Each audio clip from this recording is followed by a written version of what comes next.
morning, good afternoon, good evening, wherever you are in the world tonight.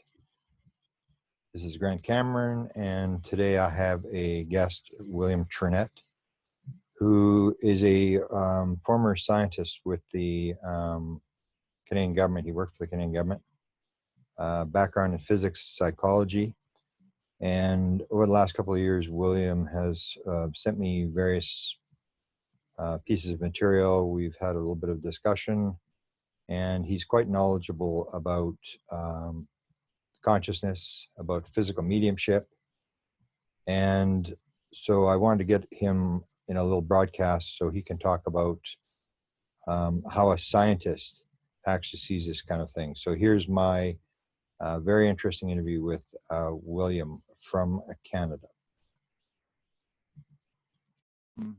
Some stuff that I should know about in terms of consciousness and your interactions with is it Zeta?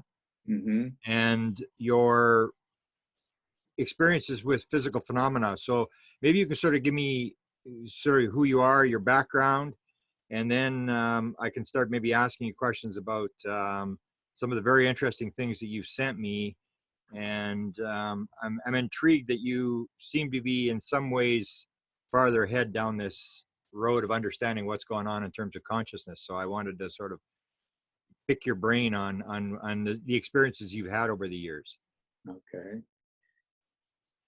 Well, my background, I spent most of my time working at a government research lab here in Ottawa. Okay. And I'm retired from that now. I've always had an interest in the UFO and parapsychological phenomena, so I was sort of ready to merge the two. Did you have an experience, or how did you suddenly get an interest in this, or is it just? Well, no, I didn't have any, road to Damascus kind of experience, nothing like that. Okay. I've always had an interest in this. I had a fundamentalist religious upbringing. Okay, as did I. And I kind of rejected that when I was a teenager, in my late teens. And I guess the reason why I couldn't really go that route is because I couldn't understand the distinction between so-called, heaven and what we experience here. And I said there must be some way to understand how one relates to the other, and it's more than just a matter of faith. And so I guess I put things on the back burner mostly while I was working in my working life. And what's your back? Is it chemistry, physics, or what was your? Well, my formal education was in physics and psychology. Okay. Okay. So I in the government lab, I guess the most interesting part of it was studying the auditory system and how it relates to audio compression and that kind of stuff. So it's pretty, it's conventional stuff. Yeah. And when I retired from that, I was able to go back to my, I guess I've always had an interest in unidentified flying objects. And I found that I had access via the internet to a lot of pictures that people were posting. Okay. And so I studied these pictures and discovered a phenomenon in the pictures that I don't think would be likely to be hoaxed because they're not obvious. And what it was that a lot of these images of UFOs were associated with a toroidal optical distortion, I call it. It's a if you enhance the image, you can see a donut-shaped object beside the supposed craft. Okay. And I found this in enough images that I started to get a feel for what was causing it. And I managed to get it published in a journal. and I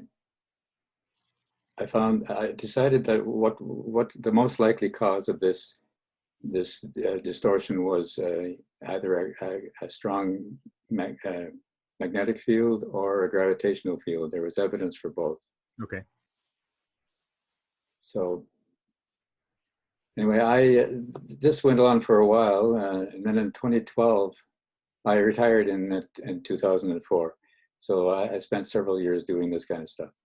Then around 2012 or so, my wife and I went to a seance in Spain that was hosted by Meugge, the German medium. German guy. Yeah. And so what led you to that? Like how did you make the flip to physical mediumship rather than UFOs? How did that switch take place? Well, I've always had an interest in both. So both had unexplained aspects. And at that time, I did not know that there was this connection, right? When I went to Spain, it was just to experience the physical mediumship. Now, was Robin Foy was running that operation there? Robin Foy was there. I met him there. Okay. And but he wasn't the organizer. Picked up his book there, Witnessing the Impossible, and I found that very interesting. When I got back from that trip, I wrote a paper on my analysis of the book. I don't know if you've seen it or not. It's available online. Maybe you can make sure you send me the link to that, because that's fairly. I think it's become fairly important. I just recently got into this physical mediumship aspect, and then I noticed that you were into it. So I'd be very interested to see that paper. You had done the Scole. Had you studied the Scole before you went to Scole Experiment in Great Britain? Yeah. Well, this book was about the Scole Experiment. Okay. It was kind of like almost like a diary. Okay. Robin wrote what happened in each session, and for the casual reader, it's pretty boring stuff. It's we saw this, we saw that, and this happened, and that happened. And so what I did was I went through the whole book and identified where certain phenomena happened, and with the page numbers and so on. And then I collected similar entries into one place and looked for patterns of like. What I was interested in was understanding the physics of the situations, and also the social dynamics, if there was some. Okay. And I think I got a pretty good idea in both of these areas what was going on in the Scole Experiment. Oh, so go through that, because there's, of course, the big debate is it physical or is it spiritual or is it moving between both? So maybe explain what sort of analysis you had come up with in terms of what was actually going on in terms of physics and things like that. Well, there were, I guess from the physical point of view, there were things happening in the seances that suggested strongly that there were electrical phenomena. He talked about, things materializing, flying around the room, and then contacting things like a tabletop or something that was there before. Okay. And here it sounds like a Velcro ripping or something like that. And this is what you'd expect from some kind of a continuous spark gap kind of energy release. And so that was evidence for that. And then there was also bright flashes that he reported occasionally, and not just him, but other mediums as well. And they reminded me of some kind of a similar kind of thing happening, like some kind of plasma being created, for example, like oxygen plasma would be kind of a yellow color. And he reported the colors and things like that as well. Okay. So, yeah, I've personally seen I've seen an apport form. Oh, is that right? Yeah, I was in a seance with Kai again, and this was in Australia. Okay, yeah, tell me about that. That's a pretty interesting story. So you went to see him in Australia, or you were in Australia and he was there? There's a place called the Wallachia Development Center. It's near Sydney. Okay. And the woman who runs it invited 4 different mediums to come, and in the sitting with Kai, he invited me. He knew my interest, and there was this other business with the Zetas had already taken off by then. Okay. And they had already given me information about what happens when something materializes and so on. And so the spirit control, as they call it, the person that's speaking through Kai, supposedly, there's supposedly a spirit speaking. The German guy, the German parapsychologist, was he the one? Yeah, Hans Bender, right? Hans Bender, yeah. Yeah, he's deceased, and I remember him when he was still alive. Oh. Yeah, so he invited me to sit down cross-legged on the floor, whereas Kai was seated at a higher level, and he held out his hand, and sort of like this, I guess. Yeah. And his fingers would be going like this, but I could always see the palm of his hand. Yeah. And there was red light in the room, and so I could see pretty clearly what was happening. Yeah. And at one point there was I guess you could call that twinkle, a bright twinkle of light happened right about here. Okay. And then my hand was underneath, held underneath his, and this apport materialized and fell into my waiting hands.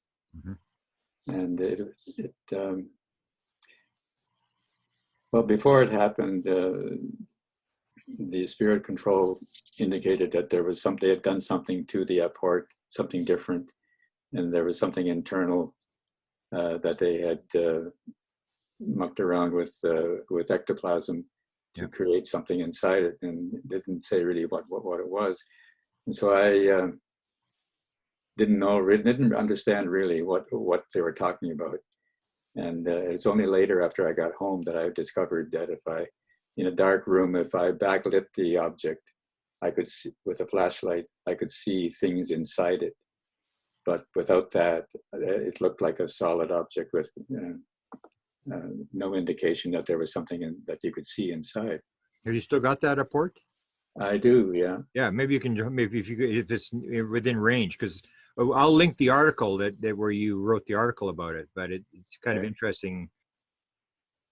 Well, I can show you the object. Yeah. You won't see anything inside it. The interesting. No. I'm going to link the article that where you have the backlit with the. All right. Let me see if it.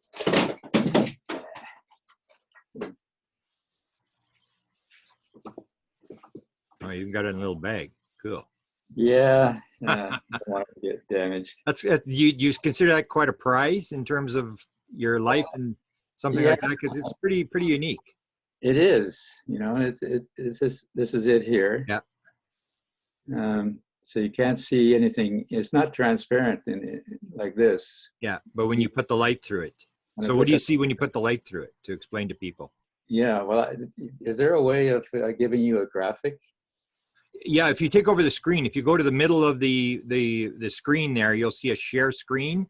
Yeah. And you can actually just take over the screen and we can see what's on your desktop. Okay. Let me clear my desktop. And here. Is this the only apport that you received from a physical medium?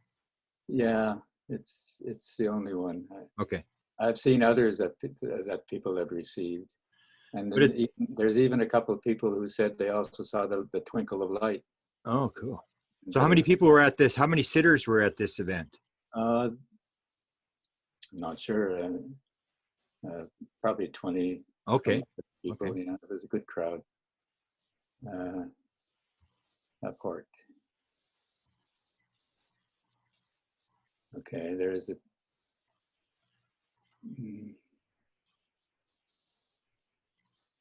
Yeah. All right. Now, if I hit the share button, your screen will pop up on will take over the whole presentation. I can hear you talking, but we'll just see what's on your screen. And it'll go to the top. It'll say share screen. You click on the green at the bottom, share, and then at the top it says share screen. Okay, here comes your screen. Okay, there it is. We see your screen. Okay. Do you see the on the bottom right? Yep. Yep. Actually, I can move them out a little bit. Oh yeah. Okay. This is the object in light, taken in picture of it in light. Wow. And this is the same object, but with the light in the dark room, with the light shining through it from the back. Okay. And I don't know if you can. To me, it's obvious because I've been looking at it, often enough. But here is an image of a face, a male face, and here is an image of a female face. Wow. Do you see that? Yep. Yep. Okay. Now there's more. There's more if you look carefully. This object here is the man's hand, his left hand, and his forearm going down here. Okay, that's kind of hard to see because it's a small. Can you make the photo bigger? Yeah. Sort of. Yeah, I can. Enlarge it. Oh, here we go. Okay. Does that help? Yeah. Yeah. Okay. Okay, so I see fingers here, and the palm of his hand right about here, and it's beside his face. Okay, yeah. And then this is his forearm, and you can see the other hand here, sort of cupping the back of the woman's head. Okay, yeah. Yeah, and this would be the arm then, and this would be the knee, and here's the foot on the floor. Okay. So they didn't say what I should see inside the thing, but they did say that there was going to be something. But that was later that you received that information, correct? Yeah. They said that they had changed the interior with ectoplasm. I forget the exact wording. Okay, explain your understanding of ectoplasm, because some people may not understand what we're talking about here. Well, ectoplasm is a material that comes out of a medium's body during a seance, and it's usually attributed to a spirit being who is causing this to happen. Okay. This is an unusual application of it, and normally it looks like either kind of a spider webby kind of material or a cloth material, cotton, and so who relayed this message to you to look inside it? Well, this was the alleged spirit control, the one that's speaking through the medium. But that was during the event or later that they? No, during the event. Okay, during the event. Okay. Just before I got the apport, they said that there's just change that the first time that they'd ever done this, they said. Okay. Okay. So. And why do you think, like, I mean, there's a collection of apports here at the University of Manitoba that I looked at, and usually what you get is this polished, say, glass or polished stones that I got. You any idea why it's always polished like that? Well, it isn't, though. I mean, often it is, but yours is not. It looks pretty shiny or pretty. Yeah. Sometimes it's just water. People have had water splashed over them, or just other kinds of materials. Well, okay. Now, apport is different from ectoplasm too, and they're not the same thing. Yeah. So explain your understanding of an apport, because I sort of use two definitions. One's a manifestation, one's an apport, and I think Kai was describing an apport is something where it's forgotten in the physical world and they can pull it from somewhere, or it comes from the spirit world. So what's your understanding of an apport? Is it different than a manifestation? It's a copy. Most often it's a copy of an object that exists somewhere else in space-time. Okay. Can be a long time ago, but it's not always a copy. They can also create, some can also create objects that appear. The thing is, it ties in very nicely with the cosmology that I learned about talking to the Zetas. Okay, so go through that. Explain who the Zetas are and who you're going through, and then go from there. I heard about the Zetas through when I was in Spain. I think well, one person there knew about my interest in ETs and that kind of thing. Uh-huh. And he suggested I contact this medium in Australia. His name is Paul Hamden. And according to his understanding, Paul was in touch with different extraterrestrial races. And so when I got home, I emailed him, and we struck up a relationship. And he soon asked me if I would care to document what, the kind of things that he was experiencing. And after a while, I thought about it, and I thought, yeah, okay, that could be an interesting project. Yeah. And I didn't know where it was going to go, but he soon had me talking. Well, the first conversation I had with the Zetas was via the keyboard. It's sort of like automatic writing, you might think, at the other end, that he'd be in a trance of some sort, and he'd be the ET would be communicating with me through him. So these are Zeta Reticuli beings, or is that just? Yeah, but mostly I talked to the Zetas, although he had experience talking with other beings as well. Okay, so they're coming through your keyboard, so you're getting like text messages type thing. Well, yeah, that's how the first session started anyway. But I've also been with him so that I could talk with him, and he's also we've also used the Facebook Messenger app to so that I could talk to them. Okay, does he do readings for people, or what's his background? Well, when he's getting along, he's approaching 60 now, I think. Okay. So when he started out, there was no internet, and he from a very young age he experienced a lot of weird things like seeing spirits and that kind of thing. Okay. And he also had experienced the ETs. They came to visit him when he was very young, and he didn't know what was going on. And one time when he was with other people, in his kitchen window, he looked out, and there was this craft there, and there were a couple of beings visible through the side of the craft. And apparently a friend or a couple of friends were driving by in a car, and they were pounding on the door, talking about having seen this craft outside their window. So there was a number of witnesses to this event. Okay. But then that was all that happened, and then he carried on, and had a number of experiences with spirits and that kind of thing, but not knowing how to deal with it. He had nobody to talk to, and it was quite a scary experience for him. Yeah. And eventually the ETs showed up again, and the same ones, he thinks. And during one of the seances, the sitters asked the Zetas if they would show themselves in a craft. And they were sort of reluctant to do this, apparently. They have safety concerns, and for themselves and for us. Okay. And but they took him, apparently, as clairvoyantly, I guess, or they took him into their craft, and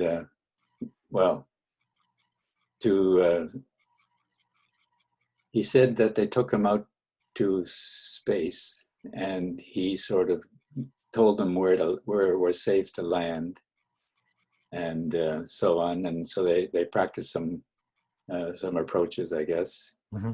And then I guess a few days later, he and about 20 other people were, I guess, waiting for something to happen outside.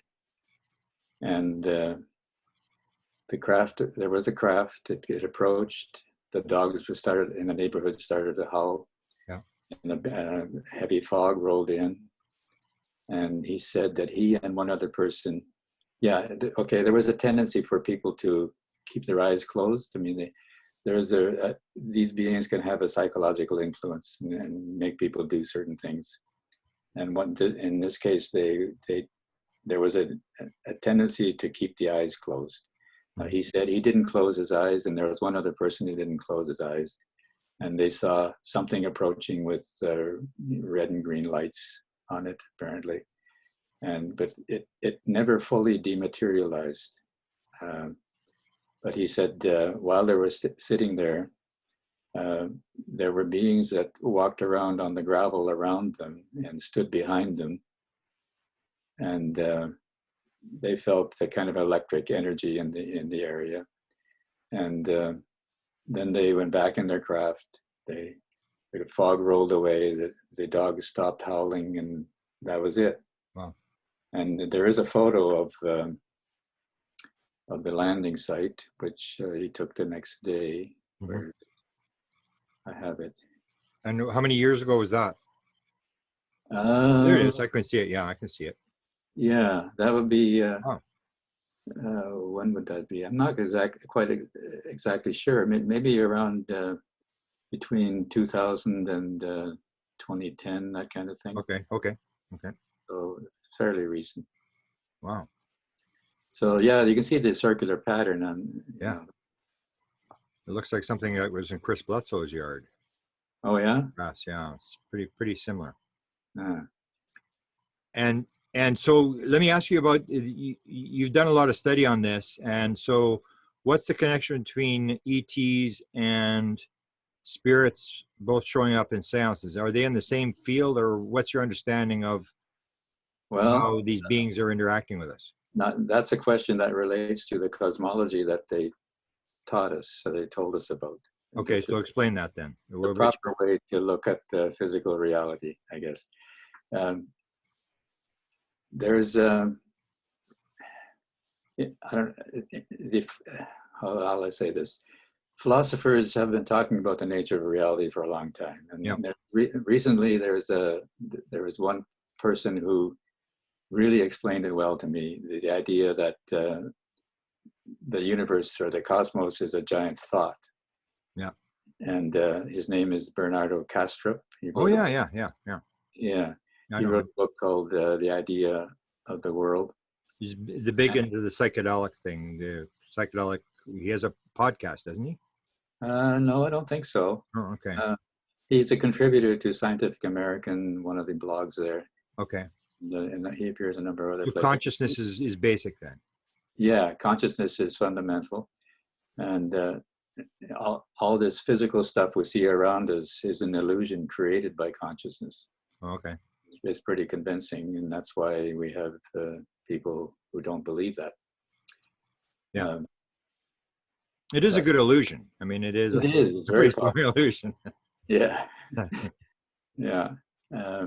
Okay, but one of the properties of consciousness is this idea of vibration, and the occult people have been talking about that since forever. The vibration is a phenomenon for them, and it turns out that the Zetas also talk about vibration. They talked about frequency first because they figured that we could understand what frequency is, but okay. I caught them up on that because frequency implies time, and time is not a fundamental property of consciousness. Okay. So it's a construct that we've created. Yeah. All right. So rather than talk about frequency, I got them to try to explain what they really meant, and they said it has to do with the state of consciousness. They use frequency because they could talk about resonance and that kind of stuff. Okay. One frequency is in resonation with another, or not with or not. And this is an important feature in consciousness because resonation determines the way reality structures itself. And so you have that happening, and you also have the ability of each of individuals like you and I, or maybe not here. Yeah. There's a reason why we can't create. Okay. In the individual, there are individual consciousnesses that are parts of this global or this cosmic consciousness. And in this, I appreciate what Kastrup has done in that respect, because he's explained, given a very intuitive model of what he thinks is how to describe this, the appearance of matter in a world where, or in a cosmos where everything is thought. And I appreciate what he's done, because he got a PhD out of it, and I'm not in the position to do that. Yeah. So he's done a lot of the work for us, I think, to explain logically why the universe is a thought and not matter separate from us. Yeah. But yeah, so I've taken his argument, accepting his arguments, and then, but I've also recognized that his model is not sufficient, is inadequate for explaining things like near-death experiences and out-of-body experiences and those kinds of things. And the model I got from the Zetas can handle stuff like that. Okay, And, so how would they explain that in terms of? well, the concept of vibration is basic for separating different consensus realities. You and I are in a particular range of vibration, you might say. Yeah. And so we share a common consensus reality. Yeah. But there are other ranges of vibration and consciousness. They call, one word for them is realms. You can have different realms, like the astral realm, for example, that some people visit. And then there's a spirit realm, and each of these exist within their own range of vibration of consciousness. And we have difficulty moving from one to the other typically. Like I would like to have an astral out-of-body travel to, experience in the astral realm, but it's not that easy to do. Some people have a knack for it and others don't. What distinguishes, like, say, for Kai or somebody, I always describe it as a contact modality, that some people, even through a trauma event or something, are suddenly able to sort of get in the field. It's almost like the idea of a hockey. There's kids that play hockey, and then there's hockey players. It's sort of like. Yeah. Or it's the same thing for piano players. That you have virtuosos at a very young age. And I don't know I'm not clear on that. I think that you have a knack for it or you don't. I mean, there's something genetic about this. Some people can learn to do things like that, but with a lot of effort. Do the Zetas talk about past life? Like, is it, so we're talking about genetics, you'd be talking about like this world. I mean, is there a tie over into past lives, or like one continuous thing where you're developing and some people are at a higher spiritual sort of? Yeah, the idea of reincarnation is something that they fully accept. Yeah.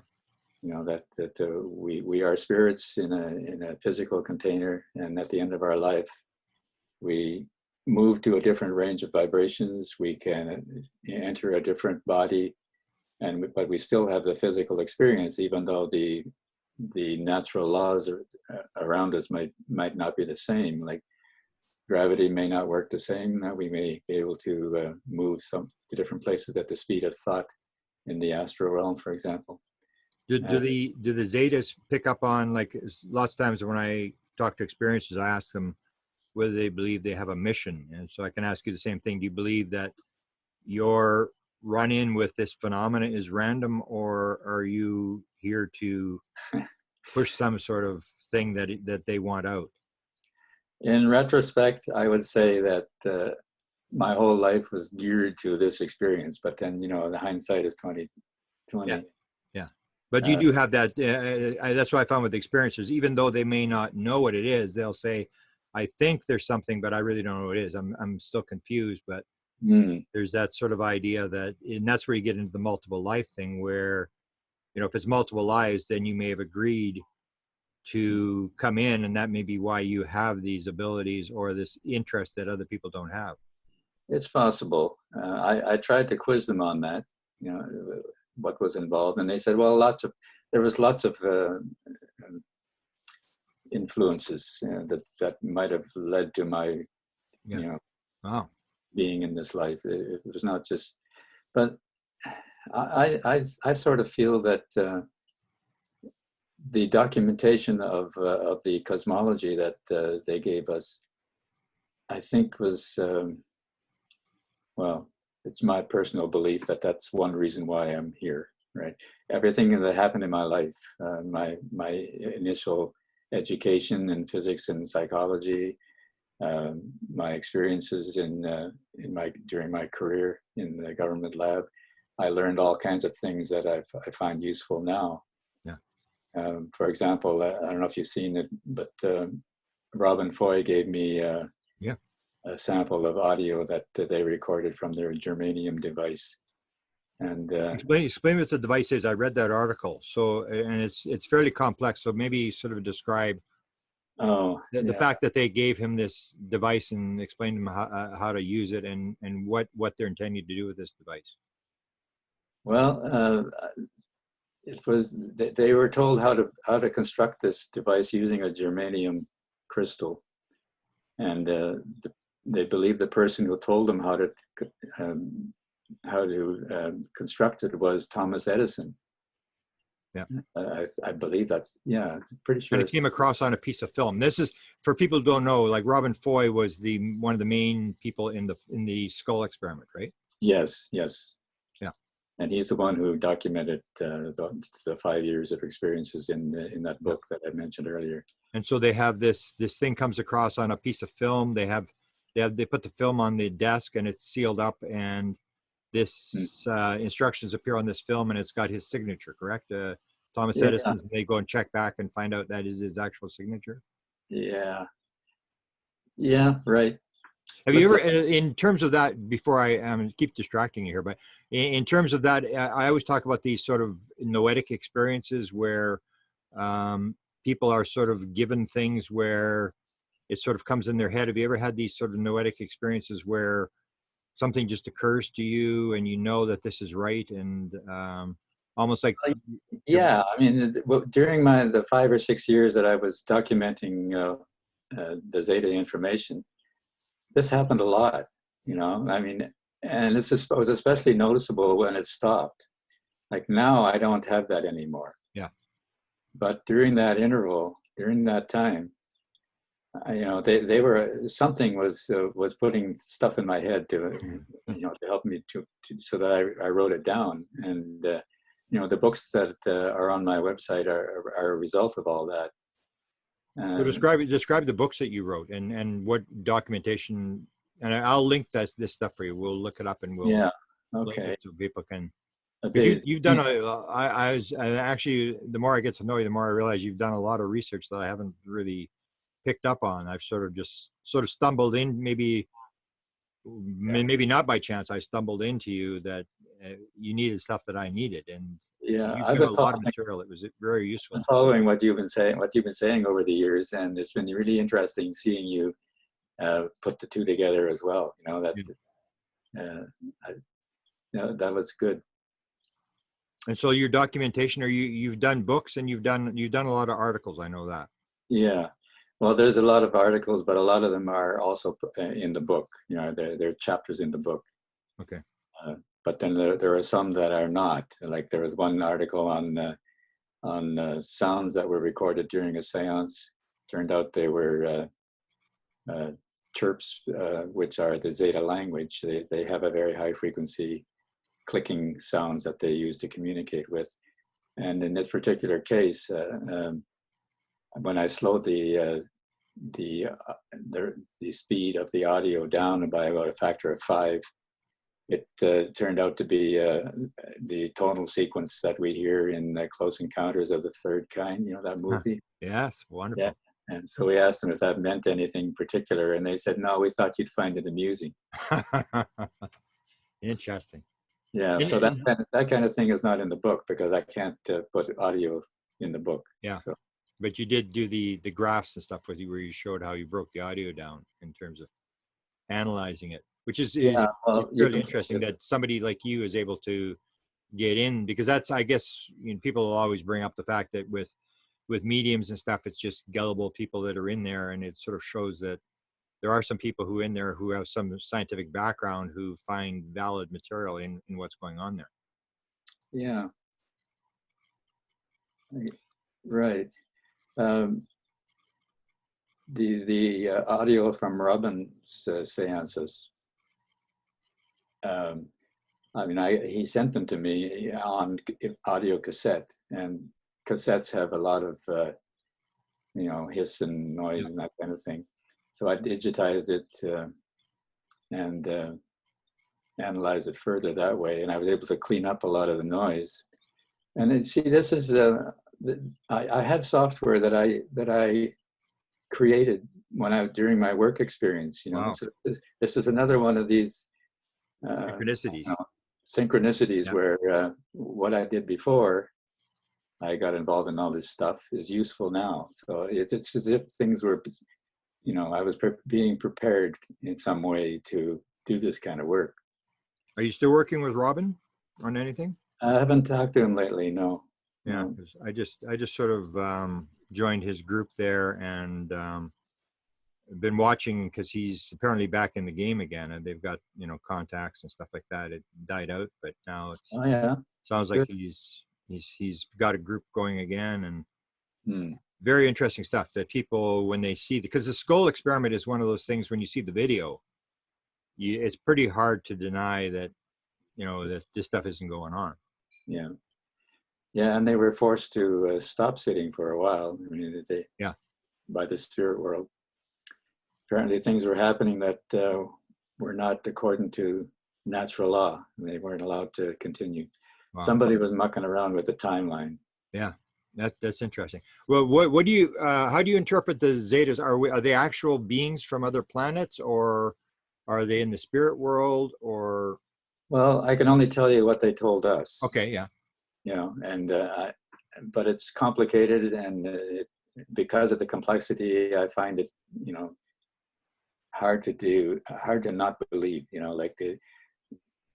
It's hard for me to imagine that the medium is making this up, because there's so much complexity and consistency over the 5 years that I worked with him, that I have to say that there's some reality behind it all. And they say that they're from this planet in the Zeta Reticuli constellation, that they described the planet, they described what it's like now, and it's and they also talked about us, and why they're here, and so why are they here? What was their explanation to you? well, you've heard of the Ascension process, right? Okay, yeah. And the idea, their idea of what Ascension entails is a little different from what a lot of other people think. Like, it's just for them, it's a process whereby each individual on Earth, each human individual, decides to raise their level of consciousness, their vibrational state.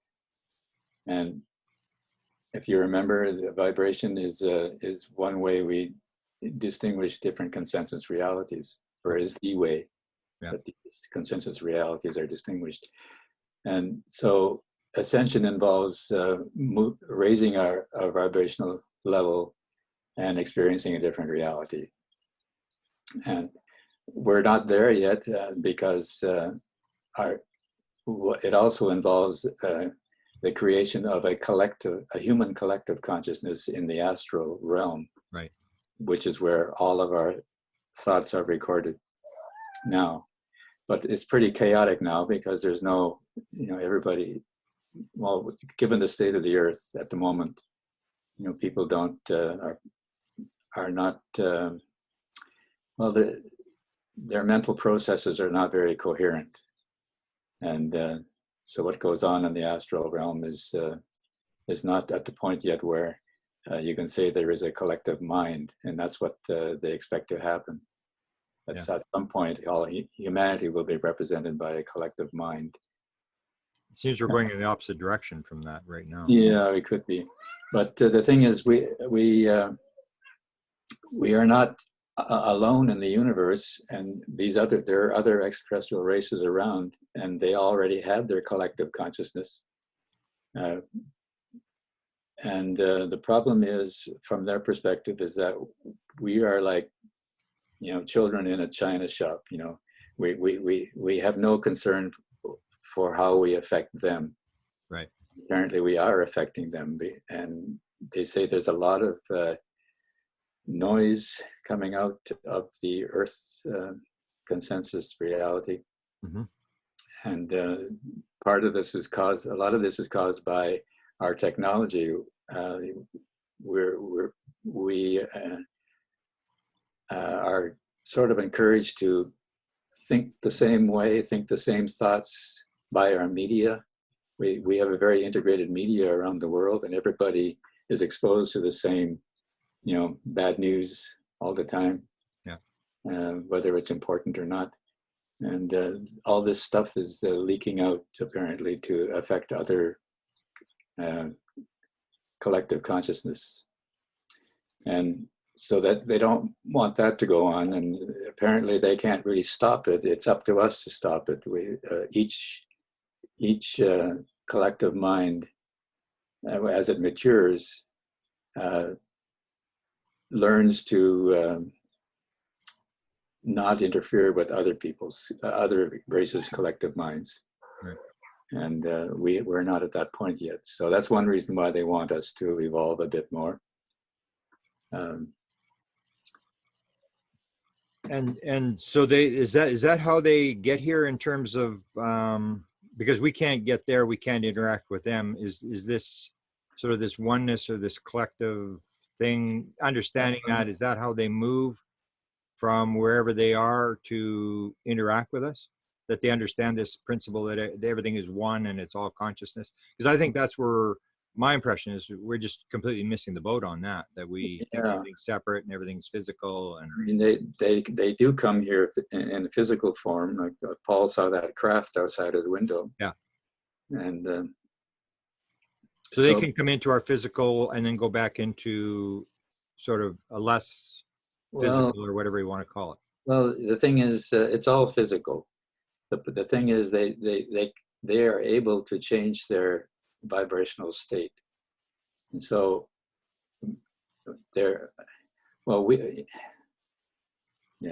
I presented a model in one of the chapters of the book about vibration, a model of vibration. Okay. And it's multidimensional. It's not just low vibration versus high vibration. It's there are different dimensions of vibration. And so how do you define dimensions? Is it like they describe different phenomena as being related to different aspects of vibration. So those are, so from that this model sort of grew, and so you'll have one dimension will be a kind of a harmony dimension where you go from low to high. Okay. What this corresponds to in terms of human consciousness is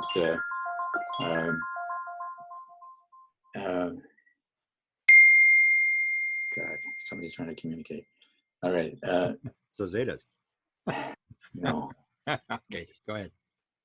So there's what I call the harmony dimension, and it's a being can be either in a very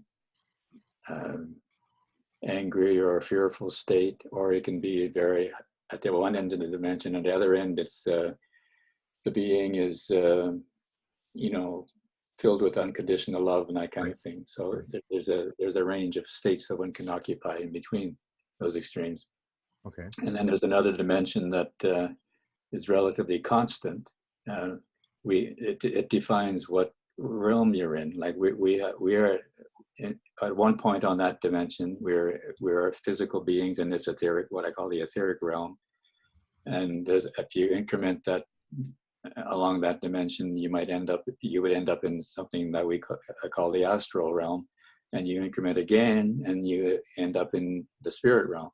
But in between all those, between those three levels, there are other states that beings can exist in, but they're not. They don't resonate with our states, and so we are discouraged from experiencing what they are.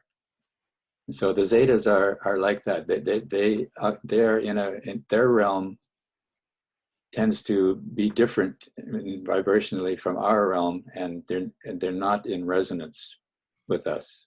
Were they ever? I mean, is this a progress where you move from one realm to another, like sort of a? Well, it's easy. It's easy for us to move to astral realm and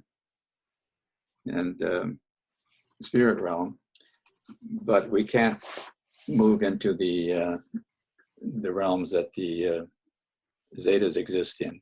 But what I'm saying, are they more spiritually advanced than us, or are they just in a different realm? Well, they are able to reach much higher levels of vibration, so I suppose you could say that's spiritually advanced. Okay. But they don't always, they can choose where they exist in. They have a physical state that's almost like ours. It's probably a little higher, but it's different enough that when we are close to them, our health can suffer. Yeah, So, explain that to me, because I've heard this before, that it's where they can only be here for a while, or they can't really interact, or. well, they don't want to interact with us too much because they would interfere with our free will, they say, and that's what they don't want to do. So, Are they hopeful for us, or is it sort of like, or is this a warning, or are they? What do they think? Do they think we're going to survive? well, I don't think it's up to them. They will help try to make it easier for us, but it's ultimately our decision, right? Whether we choose to try to raise our consciousness or not. But are they giving us a warning? Do they think that we're sort of in trouble, like atomic bombs and, the bad, Yeah. We had a session or two on that. What would they interfere with, nuclear weapons if they were about to be used? And they would, for the most part, they said yes, we would. But there might be some that get through. I mean, they don't claim to be perfect in that regard. But their concern is not so much for the human race; it's more for the planet. That's what I heard. Yeah. Yeah, they don't believe that we have a claim to this planet necessarily. They've been here a lot longer than we have, and so have other races. So it's a shared resource. And if we start throwing nuclear weapons around and destroying things, then they would see what they could do to stop There's a that. story, I don't know if you've ever heard me tell a story about Wilbur Smith, who ran the Canadian government UFO program.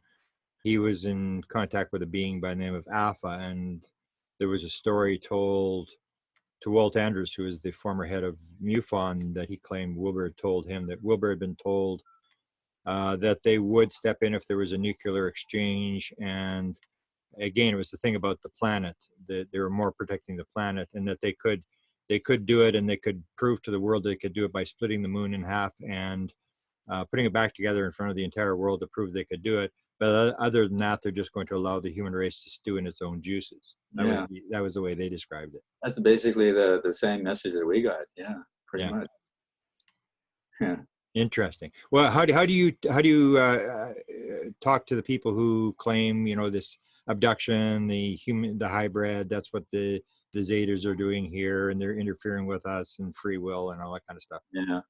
Well, we did talk about that with them, and I think what we should realize is that the Zeta race is not homogeneous. Long ago, apparently, there was a decision made to create a collective, a collective of consciousness. Okay. And they were given individuals were given a choice to go one direction or the other, and there were a number of individuals that didn't want to follow that route, and I think that they're a lower vibration. From what I can tell, from what they said they're not concerned about any threats from this other offshoot. Okay. Because if they ever were approached by them, they would be absorbed. So vibrationally, I guess. So the higher vibrations trump the lower vibrations. Yeah. So there is this offshoot that, for our convenience, or in our terms, they call the abductor race. It's they don't have anything to do with each other. Okay. And the abductor race is more what they call service to self, which is a relatively common term that we understand. Yeah. Whereas they would consider themselves to be more service to others. But the service to self type, the abductor race, they do take people for their own purposes, and they try to create. They didn't go into a lot of detail, but it's to create a hybrid race, I guess, a physical hybrid race. Our collective, the ones that we talk to, also take people, but they only take people to check them out health-wise. And also the people that they take are what they call hybrid consciousness. In other words, this is another whole subject matter. But a hybrid consciousness is a person who has a spirit realm consciousness as well as an extraterrestrial consciousness. A Zeta, not just a Zeta, but other races as well. And they can put their bodies into stasis of some kind, and the consciousness can then participate in human activity using the human container. And when the human container dies, the consciousness goes back to their origin, their place of origin. Wow.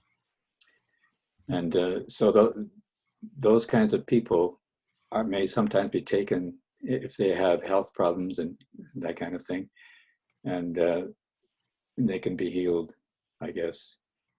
But if the people don't necessarily remember where they came from, and so some of these people might see it as an abduction. It was they're taken. They weren't asked if they wanted to be taken, but yet they were taken with their best interest in mind, I guess, is the way they would put it. They say that the abductor race, they kind of watch what they're doing, but they don't interfere with them because, again, everybody has free will, and they don't interfere with what other races are doing. Okay. But they do try to fix things. If things go wrong, or if humans are damaged in any way, they try to minimize the damage. So how they do that, I don't know. Okay. As a scientist, how do you explain portals? Because you hear Kai uses this term, and you hear it in whether it's Ron Pandolfi, the CIA, or people talking about wormholes or stuff. What's your impression of portals and the physical? Are you, from a physics standpoint, is this really going on, or how do you explain that? Yeah, they went into that to some extent. A portal is a device that gives access from one vibrational level to another. It's kind of a step down in vibration from one level to another. And for example, the medium, or Paul Hamden, one time he said that often during the start of a sitting, he'll see a kind of a vortex shape appearing in his visual field. And when we asked the Zetas what was going on, they described that as the way we perceive a portal. And so this allows them to then interact with, from where they are, from their vibrational level, interact with us at our level. And that apparently creating portals is a fairly complex process. They described a number of steps that they had to go through. And yeah, this is something that a mature Zeta learns how to do, or some do anyway, because they are pretty regimented in their society. They are genetically chosen so that they anticipate their role in life, you might say. Mm-hmm.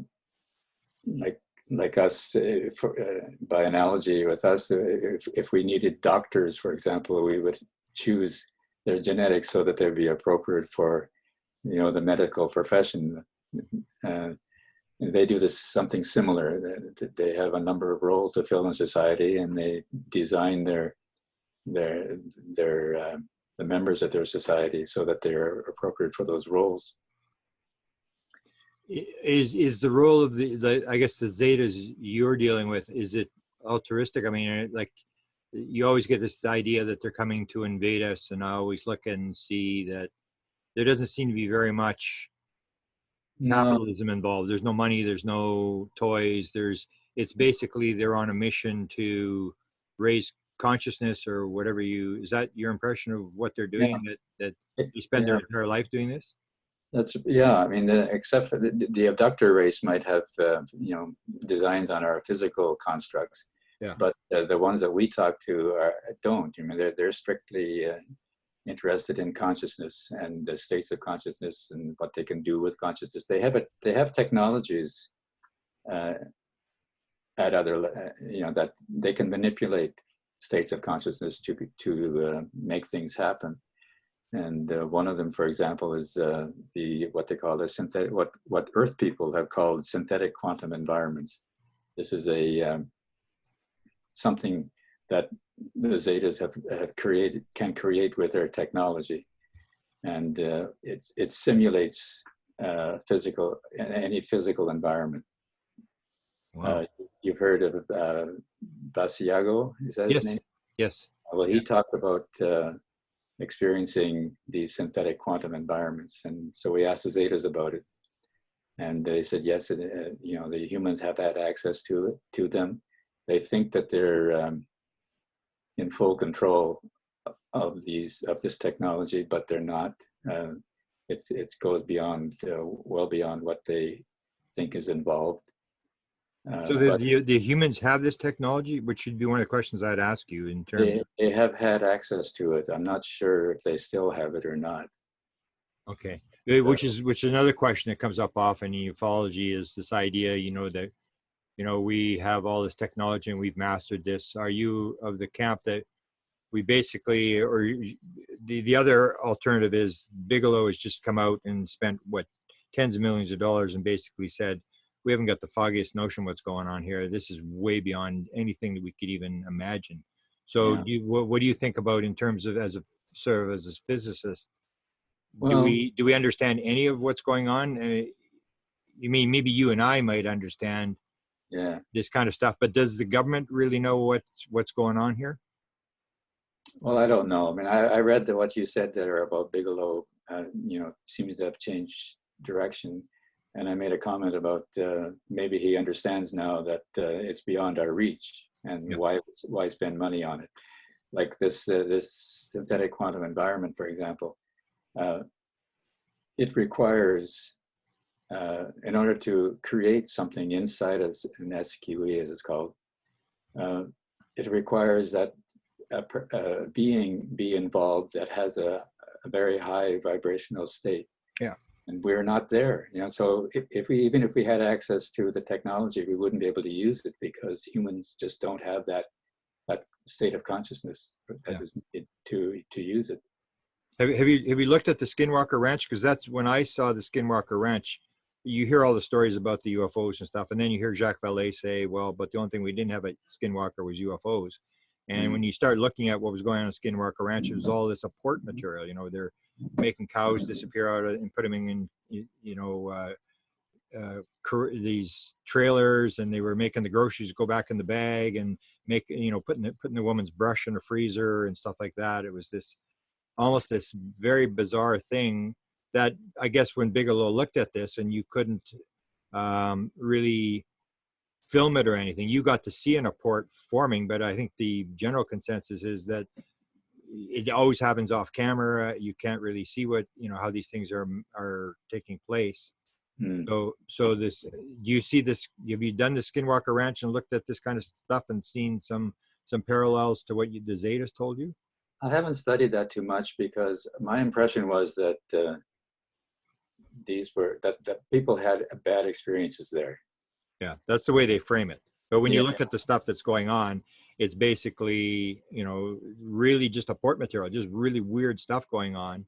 And I Okay. think that's why the DIA went in there, is they understood this was a fundamental part of that it's more than UFOs. And this is something that if you can figure out how to make something go through a wall or something appear and then reappear someplace else, this is something that is kind of interesting. And they would have the spin in terms of, this story about the three guys who get stopped and there's the Scared to Live in Daylight said these were, special forces guys that were armed to the hilt, and then they go home and these wine bottles are flying around the room and smashing against walls and stuff like that.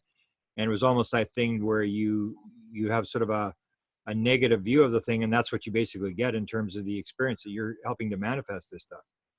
Yeah, people interpret things that they don't understand in a very negative way, typically.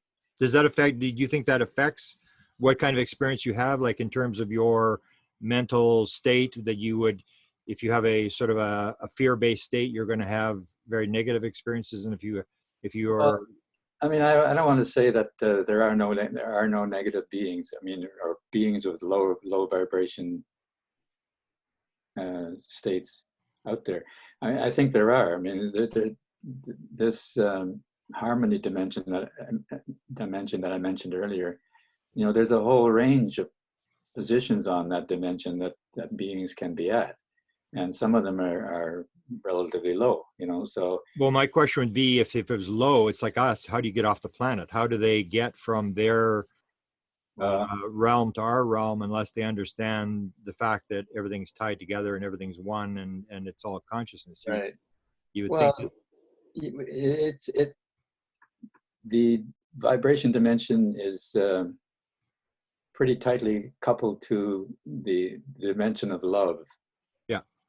Right. So you can have people with very little ability to love, and you can have people who have have unconditional love for everything, and anywhere in between. So if we want to raise our vibrational level, so we can have different capabilities and so on, we have to work at this by raising our state of love, basically. And you consider love to be, that you hear people say love is the basic core of the universe, that it's it's consciousness and has this love component, unconditional love component, that's basic. Yeah, well, it is for humans. Apparently the Zetas, they have love, but it's you're restricted to, well, it's hard to say. I wrote a chapter on that. They talk more in terms of vibrational states being related to states of harmony and stillness. So Okay. this is when they get together in their collective consciousness, and not busy doing other things. This is their this is their most desirable state.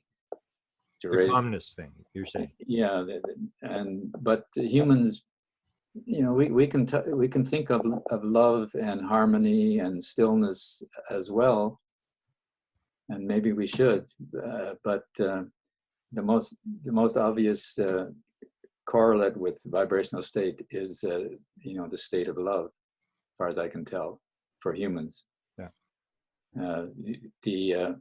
They have different ways of looking at things. For example, there was one case where one time where they gave me kind of a vision. It lasted for a few seconds. Okay.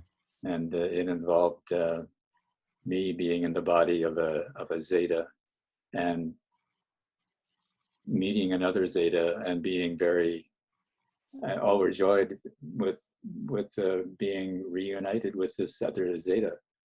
And this other Zeta had just come back from doing some task or other, and they said, sure.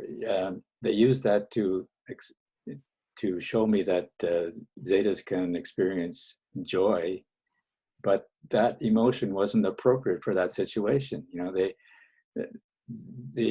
The being had a task to do, and there wouldn't necessarily be joy when the task was done.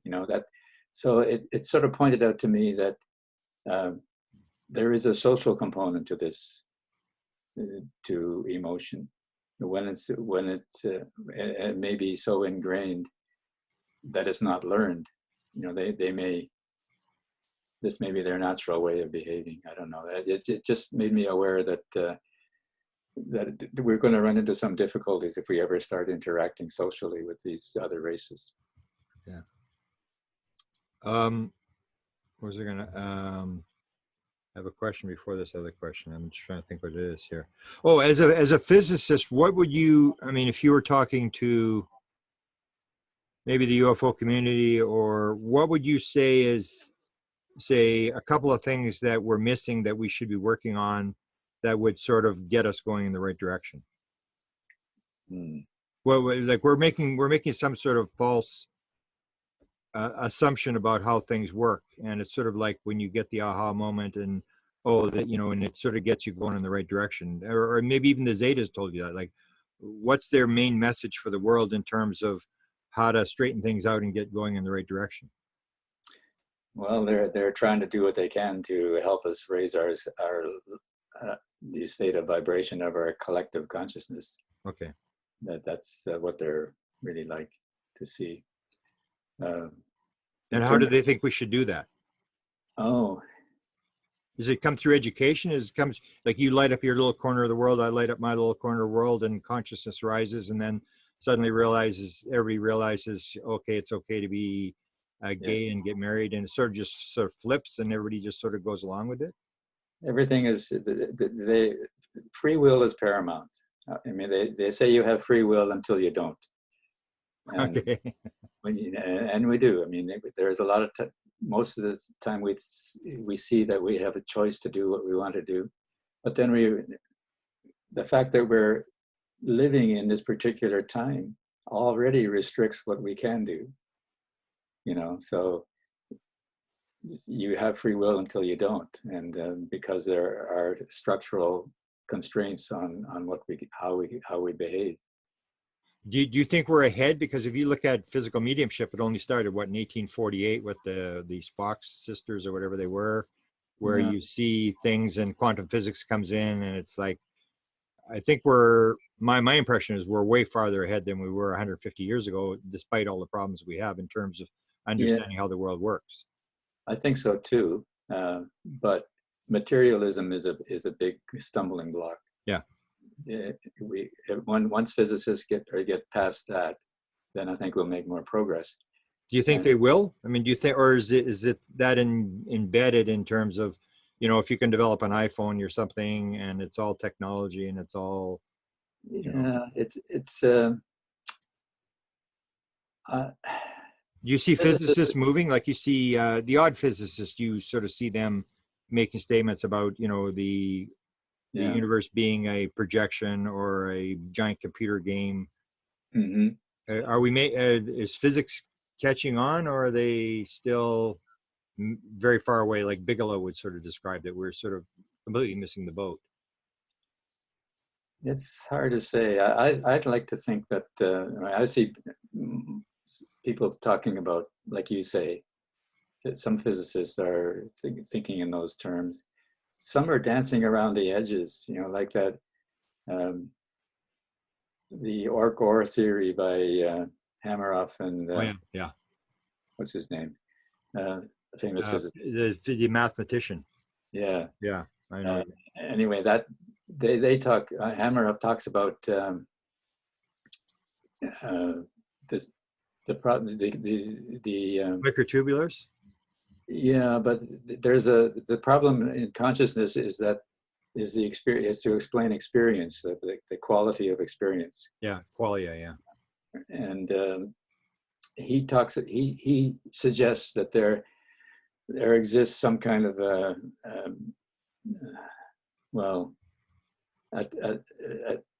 there is some kind of communication with devices at the smallest possible scale of the physical scale, and so he sort of leaves it at that. But to me, it's possible to conceive of taking another step and having communication with consciousness itself, which is foundational to existence. Yeah, it's I mean, almost, they're not that far away from it. yeah, yeah, they're moving in that direction. Yeah. I still think they're sort of tied into the fact that they still have to tie it into some sort of physical theory. And otherwise, I mean, it's like you, if you were in like in the government and you were to go put a paper, I mean, that's the end of your career. It's sort of like you got to, as you say, dance around the edges and not offend the people that you're trying to move. You can't even talk about it. I mean, Yeah.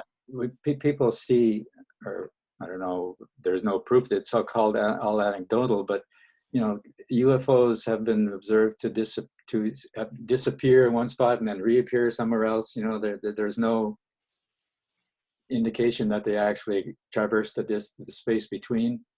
And this is handled quite well with the Zeta cosmology. I mean, what they do is they change their vibrational state, pop into another consensus reality, and then come back at a different place. I mean, they describe how they do this. I mean, there's a pulse that external to the craft, they say, that can change the vibrational state of the craft, and so that it no longer corresponds with the states that we are sensitive to.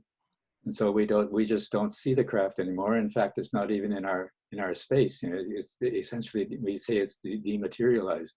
Yeah. And then they change the state back to what it was before, you know, and we see it again. I mean, it's not that hard to understand how this stuff works. It's just that an unwillingness to consider the possibility, I think, that's holding people back. Yeah. Yeah, I agree. Are you still working with Paul? Are you still trying to put together the Zeta message, or what are you doing right now in terms of research? I still talk to Paul occasionally, although the emphasis seems to have moved away from documenting. I still have a few questions in there that I hope will get asked in my absence, so that'll help to clarify a few things. But I'm not sure. I think the Zetas, they say that they are a technical race and they love their experiments. And I think they're busy experimenting. Wow. And one thing that they are experimenting with is freeing humanity from, if they want to, from the constraints of the spirit world. You know, making it possible for us to interact directly with other races that we don't normally resonate with.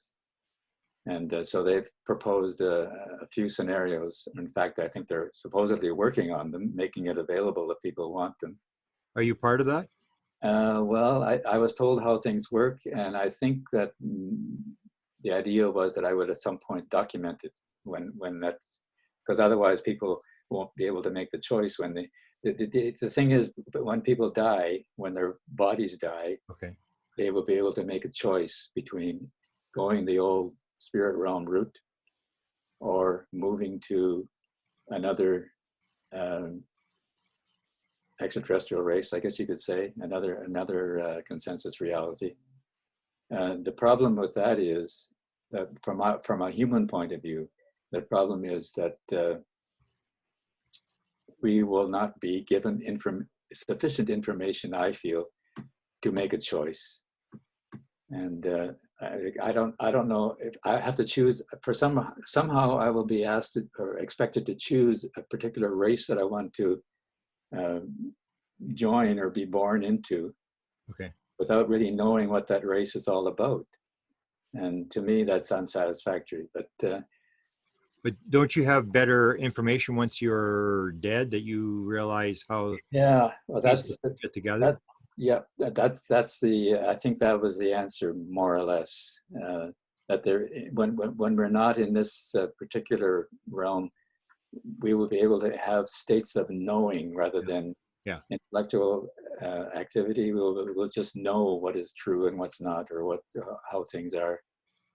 Have they got any programs on Earth? Like you hear Robin describe this, or the fact that the spirit world is trying to work with the physical mediums in order to sort of educate people how this works and try this experiment and do this, and sort of leading them along, actually almost like working, like where he's got this, you know, the whatever he calls it with Einstein and Bohr and or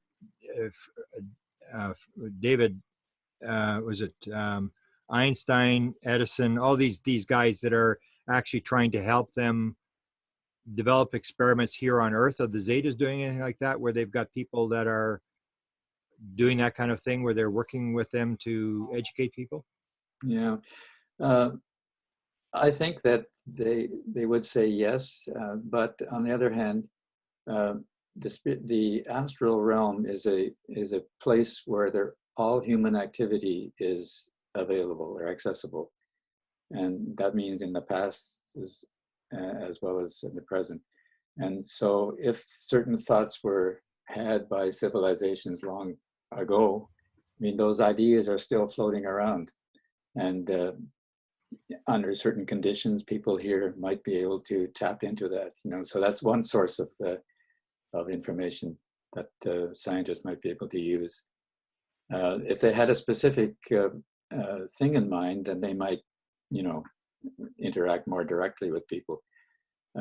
They do say that the reason why some people experience seeing things in the sky, for example, like balls of light and that kind of thing, where one person might see it, but another person beside them might not be able to see the same thing. And the reason would be that they are projecting that image directly into in one person's mind, but not the other. Right. And the reason why they might do that is to stimulate this person to behave in a certain way. Yeah. And that's the same sort of thing where you come to the mission thing, where, like I always talk about, why do they have lights? It's sort of like so you can see them. They're sort of not directly influencing us, but sort of making us think, or doing these weird sort of things that happen that make you sort of wake you up to realize that there's more to what's going on than what you see in the physical world. Yeah, yeah, yeah. We asked them about the kind of the little what do they call them?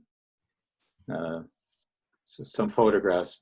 People photograph lots of little lights floating around in space around them. Okay.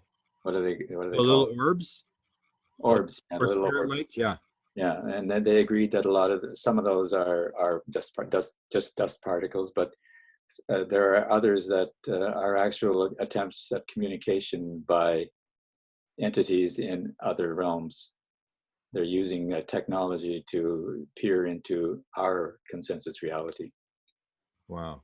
So, And so what's your research now? What do you spend your time doing? Just following out what other people are doing, trying to figure it out? well, I'm sort of I'm sort of waiting for things to heat up again, I guess. I mean, they've told me in the past, I don't know if they were just trying to encourage me to continue doing what I was doing, but they told me that I would have more contact with ETs or whatever, and so far I really haven't seen it. I mean, I see the occasional thing, which I think is an expression of contact. Like the other day, I was out walking and I looked up in the sky and I saw this image in the cloud of a dog. Okay. And you might say that's not unusual, but as I watched, it became an animation that there was a bright cloud came out of its mouth and like a big slurpy kiss, So I don't know if that was engineered by them, but I've had other pictures, other images where I actually saw evidence of a craft in the near the object that was being created in the clouds. So I think that they are cloud artists out there that communicate using that medium. Yeah, different ways of different modalities where they're coming across. Do you still do any sort of seance stuff? Is there any circles in Canada, do you know, where people are? And I haven't attended any in Canada, no. Just wondering, because they were talking, like Robert Foy was talking about this, what is it, 75-page manual that they were given on how to do this, and they're trying to start these groups around the world to sort of, make this thing blossom out, where people start to realize, because I you probably agree. I mean, the physical mediumship is the most attacked sort of field there is, because it's sort of like, if any of this stuff that say Kai or any of these people, if one of the things that happened is real, I mean, it's game over for the sort of the physical paradigm. Yeah, but people will reject it if they don't want to accept it. I mean, no matter how. Yeah.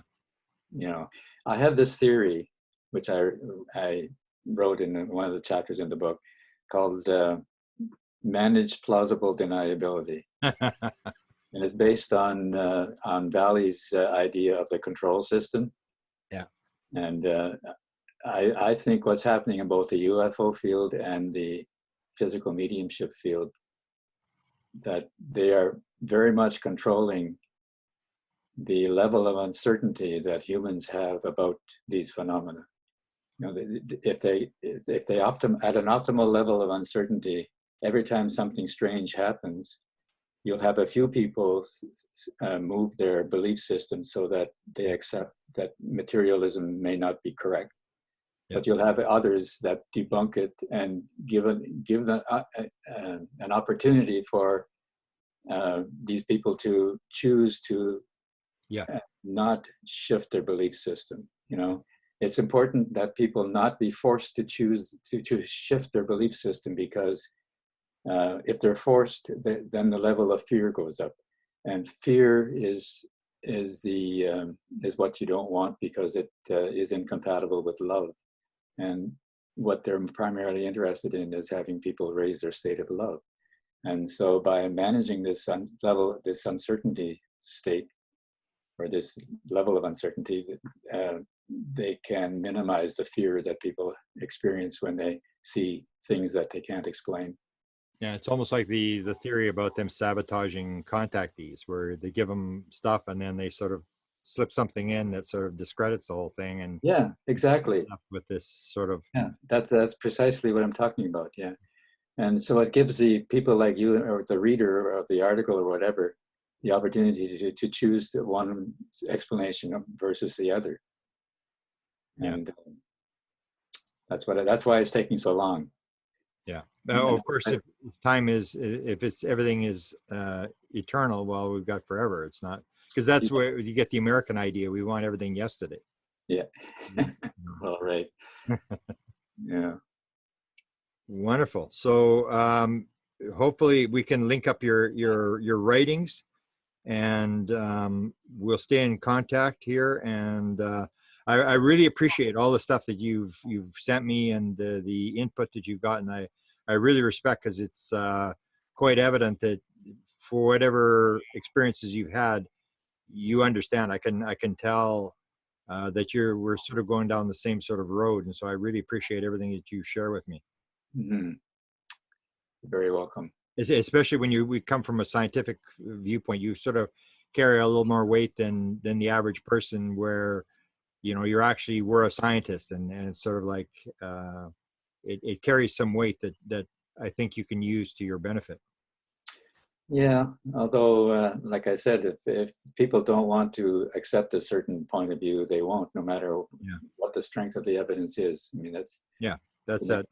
Even if you saw you saw the thing I did with Richard Dolan, I think I keep talking about the left brain interpreter, which is something that's been totally sort of avoided by everybody, by neurologists, by everybody. This sort of thing where, I don't know if you were familiar with these experiments that are done with the split brain, where you have this left brain interpreter in the left brain, where when the story becomes inconsistent and someone says, okay, there's a UFO, it sort of shatters I was using the analogy of a wall, makes a big hole in the wall, and there's actually a module in the left brain that actually instantly fills the hole, and you just make something up to keep everything consistent. And so you always have that fallback where you're really not going to convince a skeptic. I was going through the Stanton Friedman stuff, and you look at him, he debated with Klaas and Oberg and Menzel and Sagan and all these guys, and he never moved them 1 inch away from where they were. It was sort of, it's almost like this little dance where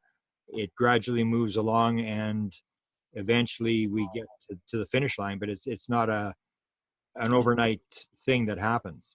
But people like Menzel, I mean, he's believed to be part of a group that was given the mandate to essentially bury the UFO phenomenon, right? Yeah, that's the one theory. I saw some of his letters. I saw the letters he'd written to Condon and people, and to me, it just seemed like an old guy, almost like Phil Klass, where you run into these people where you can talk to them and they just go, "No, I don't think so." They actually don't.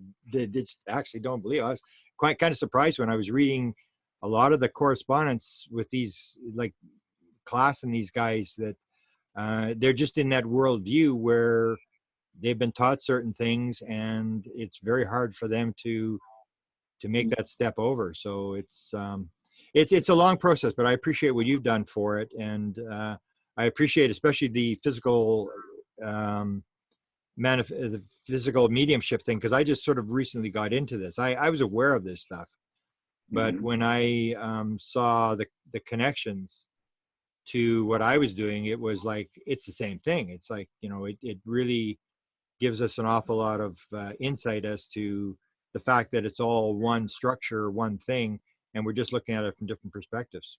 You've got some photos here. Well, I wanted to bring these up before you left. Yeah. These are the toroidal shapes that I see beside craft in photos. Okay. Yeah. And the center, the left image is the original photo, or the crop from it.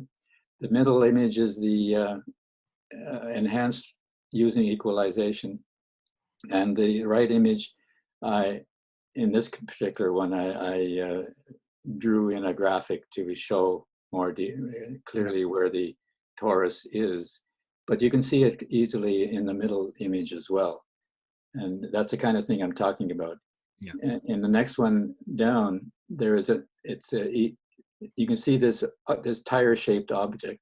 Yeah. And here's the craft itself, and finally the one at the bottom here. This is a Hubble photo. Okay. And NASA explained it as, or attempted to explain it as the result of a crash between two asteroids. That's what their explanation was. Okay. But when I enhanced the original one on the left here, this one on the right shows a half donut shape, and that makes me suspect that this object, that the brighter object here, is some form of craft, or at least it's using the similar technology that the craft uses. And the fact that this half toroidal shape is maintained suggests to me that what's holding it there is a gravitational field, or something like a gravitational field, that has a gradient perpendicular to the surface of the donut. Okay. Otherwise, it wouldn't maintain the shape. Wouldn't dissipate. Yeah. Yeah. Have we learned anything like in terms of technology? Like you heard the Russians working on toroidal stuff, and have we developed any sort of technology spin-offs from these understandings? Not that I'm aware of. No. Because I'm sure they're working on it. I'm sure they're. Yeah.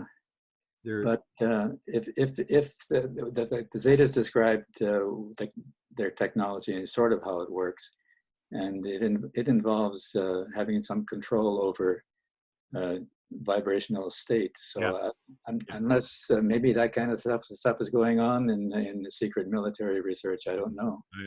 I don't think so. When I hear them talking, every time I hear them talking about nuts and bolts, then I think, well, they completely missed the boat as to, because even if you look at the Tom DeLonge thing, I just posted that article where Tom DeLonge has the meeting at Lockheed, and the scientist keeps asking him, how do they get here? How does this work? And stuff like that. And Tom DeLonge brings up consciousness. The head scientist for Lockheed says, now you're talking. And for 45 minutes, that's all the guy wanted to talk about. So they sort of understand there's a concept behind it. Yeah. But in terms of getting there, when you see the real world, whether it's because it's not in your sort of your little basket, you're the Air Force, it's not your thing to figure out this stuff, or the fact that it's so far beyond what they have that there's just nobody really working on it, because it's almost like the Bigelow thing, where Bigelow pulls out, where he's like 75 years old or whatever, and he realizes this is like 100 years down the road and I'm never going to make any money out of this thing. Right. There's no point in pursuing this thing. So yeah, I think we're a long ways from what people hope to happen, you know. Yeah, I'm glad I hear you say that, because you're a scientist, and I sort of came to that conclusion just by listening to the high level guys like Eric Davis saying, you know, we shut the program down in 1989 and we take it off the shelf and every 7 or 8 years and there's nothing we can do, or Jacques Vallée and Hal Puthoff and Kit Green doing the core story that we've been interacted by something and we do have a craft recovered, but we're not getting anywhere with it. And that's that sort of thing where even if you've got the hardware, you've got the craft, you still can't figure it out. Yeah. Well, partly my opinion is has been influenced by the Zetas, because for one thing, they say that disclosure will happen on their terms, not ours. Yeah. They'll decide when it should happen. Yeah. There was one session also where a woman asked if it would happen during her lifetime. And the Zeta asked how her age, and I think she said she was somewhere in the 50s. Yeah. And he said, no, not likely. And we're getting on, you and I are getting on too. It's like, you want to try to solve it, but you can only do what you can. And it's still, I think is, you know, I've always described it as a Super Bowl of all stories, when you suddenly realize that there's this aspect to reality that is so interesting and you almost, you can't put it down. Yeah. Yeah. But, you know, I'm right now, I'm at the age where I figure the end is nigh. I'm looking forward to making those kinds of choices when I pass. So, wow. You know, this whole business. I mean, I haven't had any phenomenal psychic experiences, but you know, the cosmology that came out of my interactions with the Zetas is so self-consistent and explains so much that I have no doubt in my mind anymore that it's like people who have a near-death experience. You know, they come back and they feel like they're certain about things that they weren't certain about before. Yeah. And I haven't had that experience, but I still feel probably have the similar level of certainty about what to expect after I pass. So, in a sense, my original objective way back when I was a teenager, to understand the relationship between our physical existence and heaven. You know, I've sort of achieved that. You know, I understand now what's going on. Yeah, I've said the same thing, that when I had my sighting in '75, nobody was interested in the sighting, and then I was always interested in is who knows what's going on here. And I feel the same as you, is that, you know, I think I sort of understand what's going on now. I've sort of got the answer that I was seeking in 1975. I don't have all the details, but I sort of know which direction we're going, at least. Exactly. Yes. Finally, last question. Can you tell me where people can find your main writing on the Zetas? Sure. I have a link that I will send to you. Okay, we'll link that. The books are all free downloads. They can also there are also paper copies available from Lulu. Okay. But they'll cost people because Lulu charges for printing. Okay. So, is your material going anywhere when you pass on, or have you got a place to send it? Because there's a couple. I haven't really made any plans for that. I guess I should think about that. Yeah, because there's 2 places. The University of Manitoba does have 50 spiritualist collection. They've got a huge physical mediumship guy in the early 20th century, a doctor here, and you can find all the photographs online. He had this big camera set up and stuff. He did it for 20 years. So from that, they've got 50 spiritualist collections. And I think Chris Rakowski's UFO stuff may be going there. I'll probably look at mine, and Rice University's the other one was Kreipel. Jeffrey Kreipel is a religion professor there. They're doing collections there as well. So those are 2 places you might want to look, because Jacques Vallée's material is going there, and so is Whitley Strieber's to Rice University. That's at Rice University. Okay. So those are places where they sort of are getting these collections, and not that it really helps anything, because I mean, I'm one of the few people that actually goes to these collections, but they are at least there as a resource, and maybe 10 or 15 years, they'll get all this stuff online and people will get access to it. But the university is a big one. I was really surprised. They got 50 collections, a huge amount of remote viewing stuff and stuff like that. So it's something. I don't know when I'm done. That's a problem, you know, like I think I'm done, but something may still happen that I want to add to the books, you know. Yeah. Yeah. See, I'm going to start to move my stuff already that I don't want, because my son is not really interested, and I know it's gone. I mean, if I die tomorrow, it's gone. I mean, Oh yeah, he's not going to do anything to try to. He may, but I mean, he's just not interested, and that's yeah. No, you've done a lot of good work. You should make sure that survives you. yeah. Okay. Okay. Thank you very much. I really appreciate the conversation, and let's do it again soon, and stay in touch on all the platforms we're on. Okay, good. I'll send you some links then. Thank you all. I appreciate it. Have a good day. Bye bye. Bye-bye. By the way, there we go.